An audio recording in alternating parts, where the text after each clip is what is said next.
السلام عليكم ورحمة الله وبركاته اخواتي، اهلا بيكم في فيديو جديد. الفراخ البانيه. ازاي تعملي فراخ بانيه؟ طبعا انا وازاي تقطعيها. لو عندك صدور فراخ في التلاجة، يعني انا الفراخ البانيه دي بعملها من صدور الفراخ، مش بشتريها كده جاهزة، لا بيبقى عندي فراخ في الفريزر مثلا. بطلعها وبقطعها. هقولك تقطعيها ازاي، طريقة حلوة ازاي تقطع الفراخ البانيه كده. لو عندك صدور تعمليها فراخ بانيه بطريقه حلوه خالص. هقولكوا كده اللهم صل وسلم وبارك على سيدنا محمد، مع حبه جرجير كده جنبهم. شايفين الفراخ البانيه والكفر بتاعها كمان ده، اقولك ازاي تعمليه بطريقه حلوه وجميله ويديكي طعم جميل. وعملت جنبهم حبه مكرونه كده، بصوا سخنين كده ومشطشطين. انا زي ما انتوا عارفين بحب الحاجه السبايسي، بس الاولاد لا طبعا، فخلي بالك من الاولاد ما تكتريش الشطه. وهنا برضو الفراخ البانيه زي ما انتم شايفين كده، هقول لكم عملتها ازاي. انا كنت قاعده في امان الله ولقيت ولاد اخويا عمته عايزين بانيه، كام بانيه. عايزين كام بانيه، حاضر اعمل لكم. فقمت كده بشوف في الفريزر، كان عندي فرخه في الفريزر، فاخدت الصدور بتاعتها. جيت كده اخدت الصدور بتاع الفرخه، اهو. هما كانوا متجمدين بس مش قوي. ودي التوابل وده فلفل اسمر، وده ملح وفلفل وكده يعني حاجات، وكزبره، وده البقسماط. وهقول لكم، بس انا هقول لكم الحاجات دي كلها هنعملها ازاي. بس الاول ابتدي كده بسم الله الرحمن الرحيم، اللهم صل وسلم وبارك على سيدنا محمد. افضل الصلاه والسلام. هقول لك ازاي تخلي الفراخ كده، وصدور الفراخ دي تحوليها تعمليها بانيه. زي ما قلت لكم، دي كانت فرخه عندي في التلاجة، فانا خدت الصدور بتاعتها وبحاول اقطعها كده، بس خلي بالك تتعوري. عامه انا اتعورت يعني، فانا بقى عشان كده بقولك خلي بالك وانتي بتخلي الفرخه كده اهو. خلي بالك عشان ما تتعوريش، اعملي بالراحه. بس انا الاولاد ربنا يسامحهم، هم اللي جم قعدوا يرقصوا ورايا ويبوظوا الفيديو، فخلوني اتلخبطت فرحت متعوره. فكده انا هم لسه ما جوش طبعا، هم بره كانوا مشوا يعني، راح يجيبوا طلبات وهيجوا دلوقتي، هتشوفوهم دلوقتي. هتشوفوا ولاد اخويا ما شاء الله عليهم يعني. فانتي بصي للبنات اللي لسه جديد، يعني العرايس الجداد، ما تعرفش مثلا تخلي الصدر ده تعمله بانيه اهو. تحطي ايدك عليه من فوق كده بالراحه، بس يعني ايه، لو كان متجمد بيتقطع معاكي اسهل، شايفين اهو. وبتقطعيه كده بالراحه بالسكينه بالراحه، تحاولي تخلي برضو ايه، تخليها يعني مش رفيعه قوي. ايه ده، اهو جه اهو، شفتوا؟ بيجوا على السيره. بصوا بيعمل ازاي.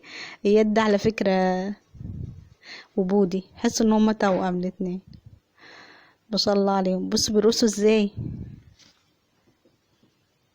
يد على فكره ولد مش بنت، ده ولد. ده كل اللي يشوفه يقول له انت ولد ولا بنت. كل ما يروح معايا مكان بقول له امشي، انت مش بيخاف بالسكينه ولا اي حاجه، بقول له امشي مش عايز يمشي. كل ما يروح معايا مكان الناس تشوفه تقول له انت ولد ولا بنت، عشان شعره طويل وعينيه ملونه وشكله كده. اقول له انت ولد ولا بنت، يقول لي انا انثى. اهو شايفين. ده هيلخبطني والله، هيخليني بصي اهو اتعورت، والله السكينه عورتني. روشوني العيال، روشوني وبوظوا الفيديو. قعدوا يرقصوا وانا بقطع في الفراخ، خلاص مسكتها، مش ما كنتش عايزه اسيبها، كنت عايزه اخلصها يعني بسرعه عشان الحق اعمل لهم اسيبها في التبله. انا هعملها دلوقتي، بس انا بلف ايدي بالمنديل. بس قبل ما الفه بالمنديل عشان ايدي اتعورت، بحاول اعقمها بالليمون يا بنات. بحاول اديها كده عصرة ليمونة عشان ايه، الجرح يتعقم. بس هي ما تعورش اول الحمد لله، بس انا حبيت ايه الفها عشان ما تاخدش اي ميكروب. وحطيت لها برضو ليمون عشان ايه تطهرها. فانت خلي بالك وانت بتخلي كده، اول حاجه تشيلي طبعا الجلد، هتشيليه وهتخليها زي ما شفتي كده اهو. والتانية برضو جزء الصدر التاني برضو هتشيل منه الجلد الاول اهو كده. وبعدين تبتدي بقى ايه تخليها، تقطعيها رفيع خالص اهو كده. حطي ايدك من فوق عليها وبالسكينه، بس خلي بالك عشان ما تتعوريش زيي. عشان ما تتعوريش. بصوا هما الصدرين الفراخ دول هيعملوا معاكي كمية يعني حلوة اهو. شفتي طلعوا معانا الكمية دي، كمية حلوة يعني حوالي 15 واحدة يعني، والواحدة ما شاء الله عليها الواحدة يعني تشبع يعني، اللي ياخد واحدة هيشبع منها. كده فيديو يا بنات النهارده، فيديو الفراخ البانيه. ربي الفيديو يعجبكم. وريتكم ازاي اهو تقطعيها. الناس اللي تعرف تقطعها ماشي ودماغنا. انا بس بقول للعرايس الجداد، البنات الصغننين اللي هم 14 15 سنه كده، اللي ما بيعرفوش يقطعوا الفراخ، يعني يا ريت كده يشوفوا كده ويتعلموا ازاي يقطعوا الفراخ البانيه. يا رب الفيديو ده يكون مفيد ليهم. كده خلاص يا بنات هنحطها في التابلة. سيبيها في التابلة حوالي ساعتين. التابلة دي هتعمليها ازاي؟ هقولك. انا كده خلاص قطعتها اهي. بص كلها شرايح كده رفيعة، بس مش رفيعة قوي، زي ما انت حابة يعني، ايه تبقى سميكة كده شوية، مش اللي هي رفيعة قوي، لا تبقى ماسكة ايه نفسها شوية كده، اللي هو تلاقي حاجة تاكليها يعني.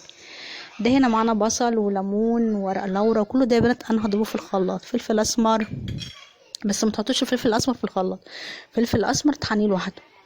احط في الخلاط، وهحط معاهم طماطميه برضو يا بنات، عشان ايه الكلام ده كله يتضرب معانا. وحتى انا قرن فلفل اللي حاببها مشطشطه، اللي مش حاببها مشطشطه شيل قرن فلفل ده خلاص، استغنى عنه. البصل يا بنات كده انا ضربته اهو، اللي قلت لكم عليه كله ده ضربته في الخلاط، اللي هو بصل وخل. ضربت انا البصل وحطيت عليهم طماطمايه، وحطيت عليهم ورق لورا، وباقي التوابل هحطها هنا.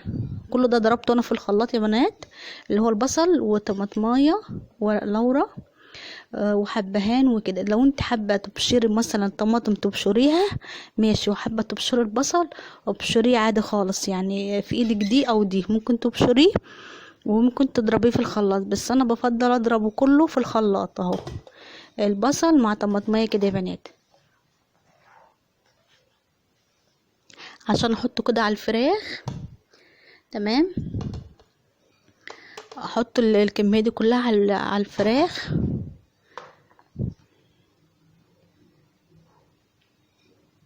ده خل يا بنات، معلقتين خل كده اهو، حط لهم معلقتين خل. قلنا اللي في الخلاط ده طماطمايه وبصلتين وورق لورا وقرن فلفل. دي التوابل اهي، ملح وفلفل وخلطة توابل كنت عاملاها انا كده يا بنات، وكركم، وزي ما قلت لكم دي عصرة ليمونة. زي ما قلت لكم الكركم انا بدخله في كل الاكلات يا بنات، بالله عليكم دخلوه في كل الاكلات الايام دي بالذات، علشان انتوا عارفين كورونا كده، ربنا يعافينا ويعافيك يا رب، ربنا يبعدها عنا يا رب العالمين، اللهم امين. فانا الكركم كده بدخله في كل اكلاتي بصراحة. فانا حطيت كركم وحبة قرفة كده وتوابلك يعني، لو انت عندك توابل حط بقى التوابل. واحط برضو جوزة الطيب هبشرها دلوقتي، واقلبه كله ده، وحطي ملح وفلفل وكزبرة. الكزبرة برضو مهمة جدا معانا في الخلطة دي يا بنات، في التبلة دي. اهي جوزة الطيب انا ببشرها كده بالسكينة سهلة خالص. عايزة تبشريها بالمبشرة برضو عادي، بالسكينة كده وانت واقفة بتبقى سهلة جدا، تبشريها كده بالسكينة هتبقى سهلة معاك. خلاص انا كده تبلتها، هغطيها بكيس واشيلها في التلاجة لمدة ساعتين. عايزة تسيبيها لتاني يوم براحتك، عايزة تسيبيها ساعتين براحتك، بس ايه ساعة مثلا لو انت مستعجلة اديها ساعة في التبلة دي، وترجعي بقى نعمل لها الكفر بتاعها ونحمرها، وتبقى جميلة معانا جدا جدا والله يا بنات، جربوها. خلاص كده حطيناها في التبلة، انا هسيبها ساعتين اهو، شايفين. انا بس حبيت اوريها لكم كده وهي في التبلة اهي. التبلة اللي انا قلت لكم عليها بصل وطماطمايه وتوابلك بقى. مثلا ورق لورا، حبهان، بصي توابلك اللي انت حابه تضيفيها ضيفيها. في ناس ما بتحبش الحبهان فبلاش منه. كده هي بنات بعد ما قعدت في التبله، بعد ما قعدت في التبله ساعتين بقت كده. ده البقسماط. البقسماط يا بنات انا بحط عليه معلقتين دقيق ومعلقتين نشا،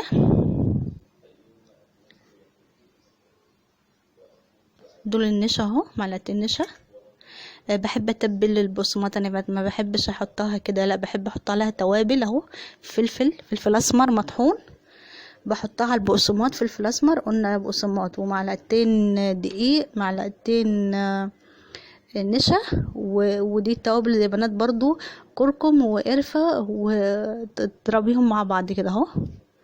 كركم وقرفة اللي انا حطيته ده تبلة كده انا كنت عاملاها يا بنات، بعملها وبحط منها على الاكل. وفي تبلة برضو انا عملتها معاكم قبل كده، انزلوا تحت في الفيديوهات هتلاقوا التبلة دي يا بنات، او ممكن اسيب لكم اللينك بتاعها في الفيديو من تحت. كده هتقلبي البقسماط مع الدقيق مع النشا برضو بيديها قرمشة وبيديها يعني بيخليها ناشفة معاكي وجميلة جدا. جربوا يا بنات الطريقة دي. وانا بحب برضو احط توابل، يعني لازم احط توابل على البقسماط. هنا بقى البيض بيضتين يا بنات، بضربهم انا كويس كده، وبحط على البيض يا بنات فلفل اسمر طبعا عشان الريحه، وبحط لبن كمان، يعني حبه لبن كده، يعني ربع كوبايه لبن مثلا، او معلقتين لبن. عارفين يا بنات انا بحط ليه لبن على البيض؟ عشان لما تيجي تحمري البانيه في الطاسه ما يفرش معاكي كده ويعمل ريمه كده، وما تبقي مش عارفه تقلبيه احمر ولا لسه مش شايفاه، تبقي مش شايفه البانيه من كتر الريمه اللي عليه. انما اقولك على التكه دي، اللبن اهو شايفين، يعني حبة لبن كده، ربع كوباية لبن مثلا او اقل، شايفينها، وتضربيهم. اللبن ده بنات فعلا بيخلي البانيه وانت بتحمريه ما يفرش معاكي كده ويبقى ليه ريمه وانت بتحمريه. اللبن ده التكه دي مهمه جدا يا بنات، واعمليها والله العظيم على ضمانتي، وهوريكي دلوقتي ان هو مش بيفور لما بنيجي نحمر البانيه، مش بيفور خالص، ولا لما بتيجي تحمريه فور كده وتبقي مش شايفاه، مش شايفه تقلبيه، مش شايفه احمر ولا لا، عشان ما حطلوش لبن. انما لو حطيت اللبن كده، جربوا الطريقه دي يا بنات، والتكه دي مهمه جدا كده. اللهم صل وسلم وبارك على سيدنا محمد. اللهم انفعنا بما علمتنا وعلمنا ما ينفعنا. كده خلاص انا هاخد بقى البانيه كده اهو اللي احنا سبناه في التبله ساعتين، هحطه فين؟ في البيض باللبن بالفلفل الاسمر، وبعدين ارجع بقى احطه فين؟ احطه في البقسماط.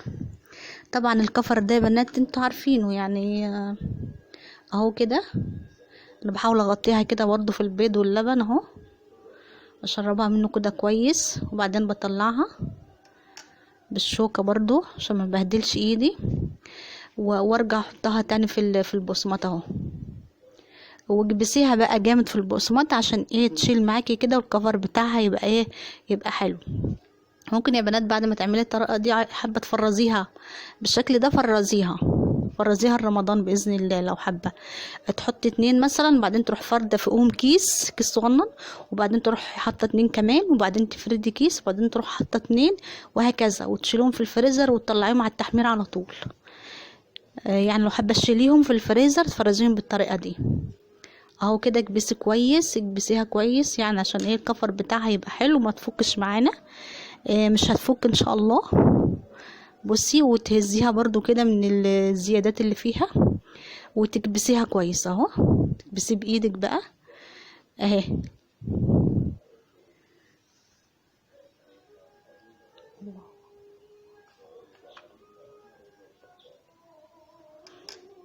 هترجعي بقى تعملي الطريقه دي تاني، تاخدي الفراخ البانيه الاول، وبعدين تروح حطاها في البيض اهو. شايفين يا بنات؟ يعني حتى ما شاء الله الواحده ووحدتها، يعني الواحده ما شاء الله عليها كده، يعني ايه، الواحد لو اخد واحده يشبع منها يعني.